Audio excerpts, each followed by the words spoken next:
उत्तर प्रदेश में 2027 में विधानसभा चुनाव होने जा रहे हैं और चुनाव से पहले चुनावी बयानबाजी शुरू हो चुकी है। राजनेताओं के जरिए बयान दिए जा रहे हैं, एक दूसरे पर हमला बोला जा रहा है।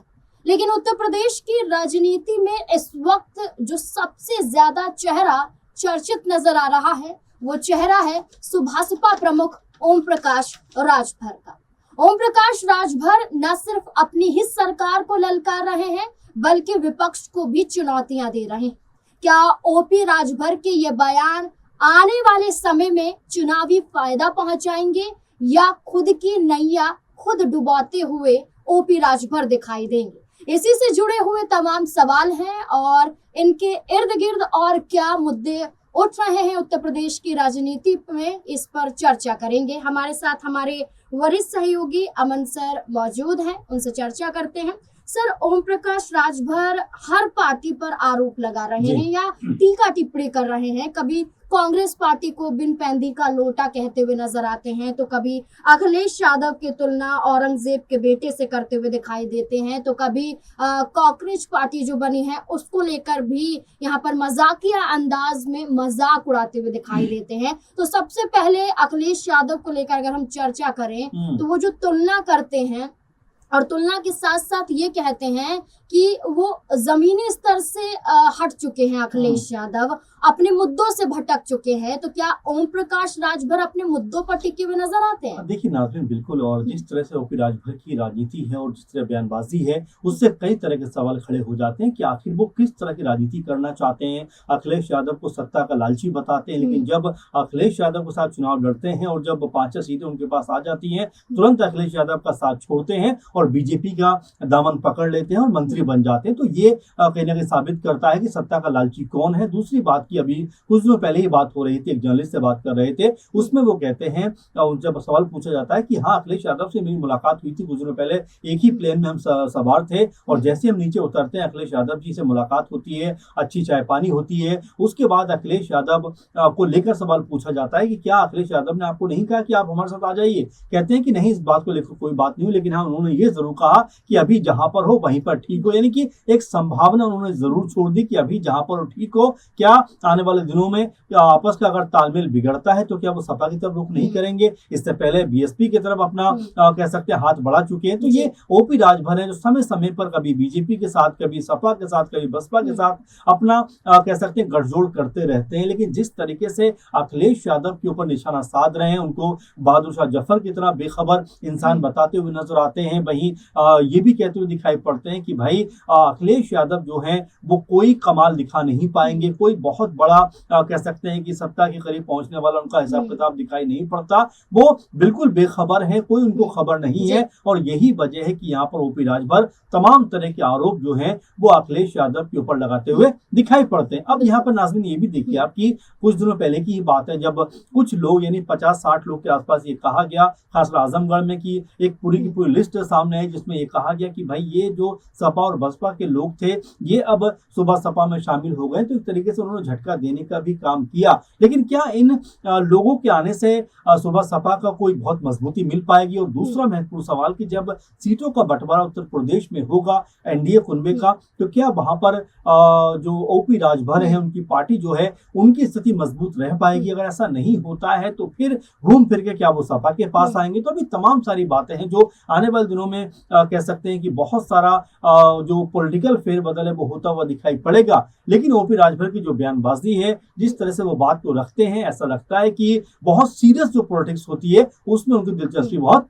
ना के बराबर है। बिल्कुल, उन्होंने ये भी कहा कि 2022 की तरह जैसा हाल सपा का देखा गया था 27 में भी वही हाल देखा जाएगा। लेकिन ओम प्रकाश राजभर भूल जाते हैं कि इसी सपा के साथ मिलकर आपने चुनाव लड़ा था, 10 से ज्यादा सीटें यहाँ पर आपकी पार्टी जीत लेती है। आप ही धोखा देकर भारतीय जनता पार्टी में आए थे और अब आप समाजवादी पार्टी को ललकार रहे हैं। लेकिन इस बीच में कांग्रेस पार्टी को भी सर बिन पैंदी का लौटा कहते हुए नजर आया। उनका ये कहना है कि कांग्रेस के लिए दरवाजे बसपा ने कर लिए थे, मायावती ने दरवाजे तक नहीं खोले थे, लेकिन आपने भी हाथ बढ़ाया था, आपका भी यहाँ ऑफर स्वीकार नहीं किया गया। साथ ही साथ आप ये देखिए कि उत्तर प्रदेश में जमीनी मुद्दों को सपा और बसपा उठा रही है। जैसे हाल फिलहाल में अभी बिजली संकट को लेकर एक बड़ा आंदोलन देखा गया था, एक हंगामा देखा गया था, जिसके बाद योगी सरकार पर हमला बोलते हुए बसपा सुप्रीमो मायावती सामने आई पोस्ट के जरिए, अखिलेश यादव पोस्ट के जरिए सामने आए और ये कहा कि दाम तो आसानी से बढ़ जाते हैं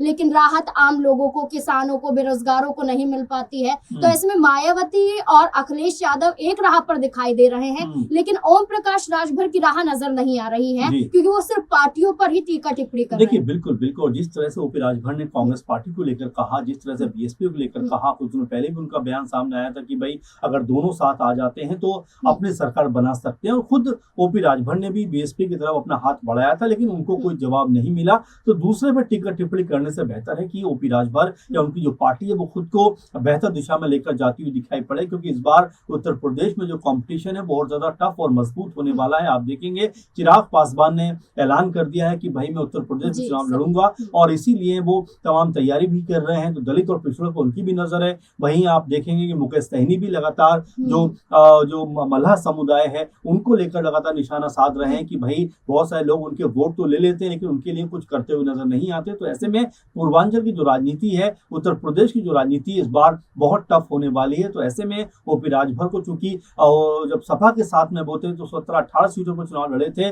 और अब बीजेपी में क्या उनको इतनी सीटें मिलती हुई दिखाई पड़ेंगी, ये बड़ा सवाल बन जाता है, क्योंकि बीजेपी बड़ी नाप तोल कर सीटें देती है, बड़े से बड़े दल को भी बहुत सीमित सीटों पर वो लेकर आकर खड़ा कर देती है। तो ऐसे में ओपी राजभर को ये देखना पड़ेगा कि उनके हक में क्या सीटें आएंगी, और अगर उनके हक में वो सीटें नहीं आती हैं फिर उनका अगला कदम क्या होगा, क्या फिर से सपा की तरफ आते हुए दिखाई पड़े, क्योंकि ओपी राजभर है, कब कहां कैसे बदल जाए कहा नहीं जा सकता। अच्छा सर, एक आखिरी सवाल ये रहेगा कि अगर हम ओम प्रकाश राजभर को अभी साइड कर ले और सिर्फ हम 3 पार्टियों की चर्चा करें, कांग्रेस पार्टी, बसपा और सपा। कांग्रेस पार्टी के लिए दरवाजे मायावती ने बंद कर लिए थे और सपा लगातार प्रयास कर रही है कि बहन जी का साथ मिल जाए। वहीं दूसरी तरफ आप ये देखेंगे कि खुद बसपा ये चाहती है कि कांग्रेस पार्टी उत्तर प्रदेश में इतनी मजबूत ना हो पाए, और अब आप ये देखिए कि सपा है, बसपा है, तो क्या ये दोनों साथ आ सकते हैं? क्योंकि कई मौके पर हमने इन दोनों पार्टियों को देखा है, इनके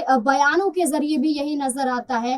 और जहां अभी अखिलेश यादव ने कहा कि बात सीटों की नहीं जीत की है, और ये कहा गया कि कांग्रेस पार्टी के साथ गठबंधन नहीं हो सकता है, तो क्या बसपा के आने का इरादा बनाया जा रहा है? क्या कोशिश या उम्मीद दिखाई दे रही है? देखिए बिल्कुल बिल्कुल, और यहाँ पर बसपा को भी पता है कि उनको उत्तर प्रदेश में अगर खुद को मजबूत करना है तो सहारे और सपोर्ट की जरूरत तो है। और देखिए वैसे भी अगर बीजेपी को भी देखें, हम इतनी बड़ी मजबूत पार्टी दिखाई पड़ती है, 1700-1800 उनके पास विधायक हैं, और उसके बावजूद भी तमाम राज्यों में जहां पर भी वो कमजोर दिखाई पड़ती है, लोगों के साथ में वो गठबंधन करने में तनिक भी हिचकिचाते नहीं, पीछे नहीं हटते। इसीलिए ये पार्टी जो है वो लगातार मजबूत होती जा रही है। वही मायावती को देखें तो लगातार वो कहती है कि भाई एकला चलो कि हम बात करेंगे, अपने दम पर सरकार लेकर आएंगे, अपने दम पर सरकार बनाएंगे, लेकिन जमीनी स्तर पर देखा जाए नाज़रीन तो वहां पर कुछ दिखाई नहीं पड़ता। आप देखेंगे 2024 के जो लोकसभा चुनाव हुए उसके आंकड़े भी खंगालेंगे तो पता चलेगा कि मायावती के हक में 8 से 10% के आसपास वोट आया, यानी कि जो दलित वोट बैंक 20 से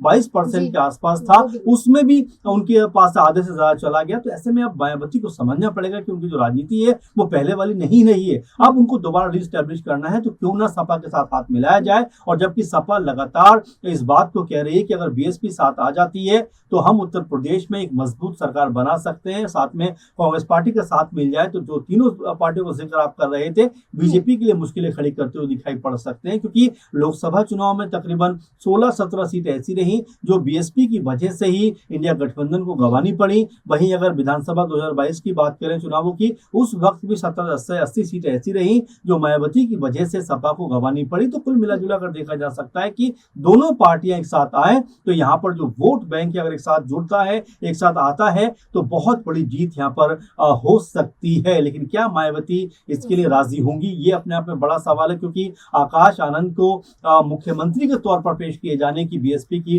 तैयारियां चल रही हैं। 23-24 में यानी 2 दिन मीटिंग भी है उत्तर प्रदेश में। तो ये तमाम सारे सवाल है जहां पर बीएसपी को देख के ऐसा नहीं लगता कि वो हाथ मिलाने को तैयार है। बिल्कुल, जहां बसपा सुप्रीमो के लिए सब तैयार बैठे हैं कि बसपा बस हाथ मिला ले, वहीं बसपा के जरिए एकला चलो की राजनीति अपनाई जा रही है। इस बीच में ओम प्रकाश राजभर के ये बयान ये माना जा रहा है कि भारतीय जनता पार्टी पर ही भारी पड़ सकते हैं। अब देखना होगा कि राजनीति किस और करवट लेती है, क्योंकि 27 के चुनाव में अभी समय बाकी है और बयानों के जरिए ये दावा नहीं किया जा सकता है कि कौन किसके साथ है। ये तो अपने फायदे के हिसाब से राजनीति में कदम उठाए जाते हैं। अब देखना होगा कि आने वाला कदम क्या बताता है ओम प्रकाश राजभर का, बसपा सुप्रीमो मायावती का, सपा, कांग्रेस या भाजपा का। आपको क्या लगता है?